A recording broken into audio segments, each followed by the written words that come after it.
आन्दोलनको संयोजकले त तपाईँ बसेको हट सिटमा बसेर केपी ओली प्रधानमन्त्री र राजा ज्ञानेन्द्र या हृदयेन्द्र को हो यसरी पनि जान सकिन्छ भन्नुभयो र उहाँहरूको प्रदर्शन जुन उत्साहपूर्ण देखिया छ त्यसले तपाईँहरू जो गणतन्त्रका लागि लडेका भन्नुहुन्छ तपाईँहरूको मनमा त ढ्याङ्ग्रो ठोक्या होला नि तपाईँहरूको मनमा त ढ्याङ्ग्रो ठोक्या होला नि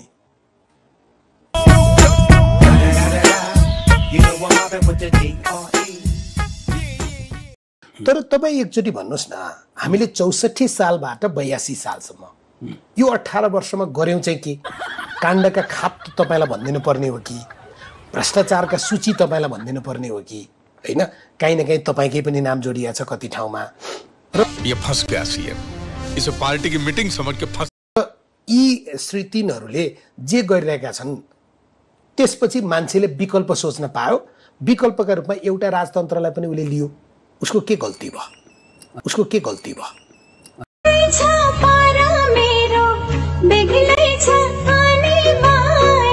दुईटा विषय एकदमै ठुलो आवाजमा हुन त खाली भाँडो ठुलो आवाज दिन्छ भन्छन् हैन खाली भाँडो ठुलो आवाज दिन्छ भन्छन् हैन जब ज्ञानेन्द्रले टाउको उठाउँछन् या सहयोग माग्छन् प्रजातन्त्र दिवसको दिनमा वक्तव्य दिन्छन् अनि बल्ल तपाईहरुलाई विदेशी हस्तक्षेप हुन्छ भन्ने चिन्ता लाग्छ बात त सही हो बालवटार भित्र गएर विदेशीहरुले खुशामत गर्दा चाहिँ चिन्ता लाग्दैन बालवटार भित्र गएर विदेशीहरुले खुशामत गर्दा चाहिँ चिन्ता लाग्दैन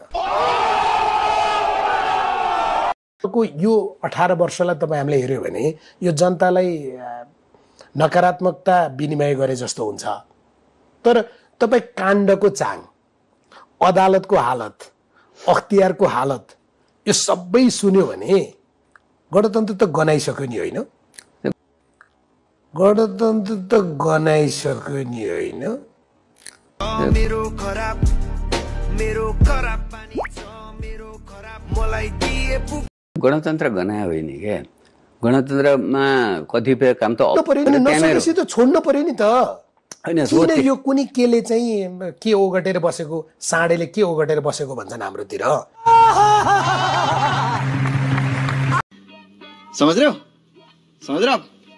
हो न थुतुनो त यिनै हुन् अनुहार त यिनै हुन् हैन कर्म यही हो नेपाली जनताका छोराछोरीलाई तिमी टुरिस्ट भिसा लगाएर दुबई जाऊ खत्म बाय बाय टाटा कतार जाऊ या मलेसिया जाऊ त्यहाँबाट अर्को कुनै साउले तिमीलाई बाख्रा किने जस्तो किनेर लगेर घरमा कामदार राख्छ र तिमी त्यहाँबाट पैसा पठाऊ त्यो पैसाले हामी पजेरो चढ्छौं र त्यसरी पठाउनेलाई हामी सुरक्षा गर्छौं यी हुन् गणतन्त्रका नायक र नायकी होइन यी हुन् गणतन्त्रका नायक र नायकी होइन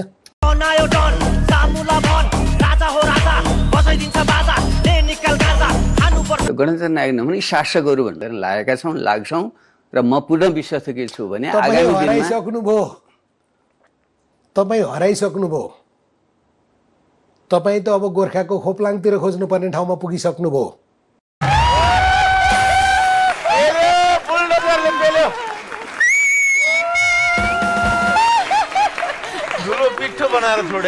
उहाँहरूले सोचेको विकल्प तर हेर्नुहोस् त बालेन शाह 6 महिनादेखि कार्यपालिकाको बैठक राख्न नसकेर बस्नु भएको छ रवि लामिछाने भैरवामा लामखुट्टे मारिरहनु भएको छ रवि लामिछाने भैरवामा लामखुट्टे मारिरहनु भएको छ गजब बेइज्जती है राजाबाजी त हुँदै हुन्न भन्नुहुन्छ तपाईँ त्यो जनता खै त जल्दी छान्छन् तपाईले चाहिँ काँधमा प्रचण्ड बोकेर लिएर गएर प्रचण्डलाई भोट हालिदिनु पर्यो भनेको अहिले प्रचण्डले तपाईलाई के भन्नुभयो थाहा छ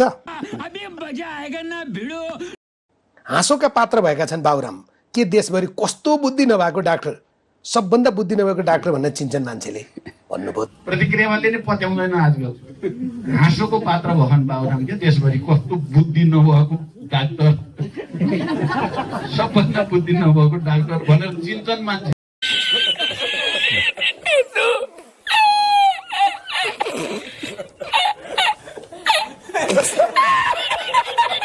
तपाईमाथि तपाईको हिजोको अध्यक्षले तपाईको सहकर्मीले तपाईको मित्रले तपाईलाई काँधमा बोकेर गोर्खाली जनतालाई ल्याप्चे लाउन लागेको मान्छेले यो फस गया सीएम हैन यो त्यतापट्टि नजाउँ मान्छे किन जानुहुन्न तपाईको मानसिक सन्तुलनमाथि प्रश्न उठ्यो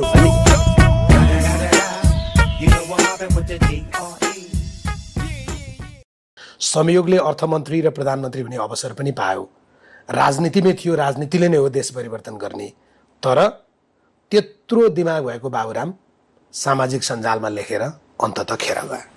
सामाजिक सञ्जालमा लेखेर अन्ततः खेर गए।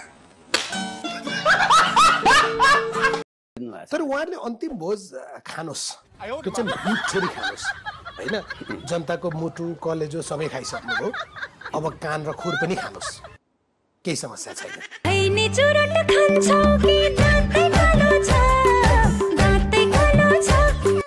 कतिपयले तपाईँलाई खिसिटिउरी गर्दै थिए। हिजो उपेन्द्र यादवको कार्यकर्ता बनेका बाबुराम अब फेरि रेशम चौधरी र सिके राउतका कार्यकर्ता हुने भएछन् पनि भन्दै थिए। तर उहाँहरू जुन विकल्पसहित आउनु भएको थियो उहाँहरू पनि सकिएर जाने छाटे देखाइरहनु भएको छ। रासोपाको तपाईँहरूले देखिसक्यो, तपाईँहरूको त देखिसक्यो, तपाईँहरूको त देखिसक्यो। तपाईँको बोलीले अहिले मान्छेहरूले किन लय नमिलेको सङ्गति नमिलेको भन्छन्? बडा हरामी हो बेटा। मेरो प्रश्नको उत्तर दिनु नि त, प्रश्नको उत्तर चाहिँ नघुमाउनु नि त। तपाईँले चाहिँ यो चिनिया जहाज किन्दा चाहिँ कति पैसा खाएको? Good question. अनि बाबुरामले खाएको त्यो छानबिन गर्नु पर्यो। मैले त किन खान्छु भन्नुहोस्, म आफै कमाइ गरेर खान सक्छु, म आफै कमाइ गरेर खान सक्छु। के हो? तर यो लुट्न पाएको बेला किन कमाउनु भने? अनि तर यो लुट्न पाएको बेला किन कमाउनु भने? अनि त्यसैले बाबुरामले त कहाँ खायो त, कहाँ छ त खोज्नु पर्यो त। हेर्नुहोस् न, यो त आरोप लाएर भएन नि त। मैले लिएर यो त आरोप लाएर भएन नि त। मैले लिएर खत्म, bye bye, tata, goodbye, गया। उनले भन्नु पर्यो नि त, मुद्दा हाल प्रमाणित गर्दा म त गएर बयान दिन्छु त, त्यसै बाहिर भनेर भयो। मान्छे रहेछ कि घटिया मान्छे, एक नम्बरको संसारमा नभएको मान्छे छ यार। कानका निचे फिलिङ्गा उडाउँदै हिर्काउनु जस्तो मान्छे छ यार। यो बेहोरा नभएको मान्छेलाई खाते भएको बेलामा त्यस्तो कमजोरी भएर छ, गल्ती बदमासी गरेर छ भने त सच्याइ भयो त। त्यो जोगाइदो रहेछ नि त, किनभने यो मैले जोगाउने रहेछ क्या। तपाईँलाई कति जोगाउने रहेछ क्या, तपाईँलाई कति जोगाउने होइन, अर्को गिरीबन्धुलाई कति जोगाउने, अर्को टिकापुरलाई कति जोगाउने, भुटानी शरणार्थीलाई कति जोगाउने, तपाईँ जाने सहकारी ठगलाई कति जोगाउने, टुरिस्ट भिसालाई कति जोगाउने, ओम्नीलाई कति जोगाउने भनेर भागमा तपाईँलाई दुईटा पर्यो। एउटा यो चिनिया जहाज, एउटा लन्टनी बास।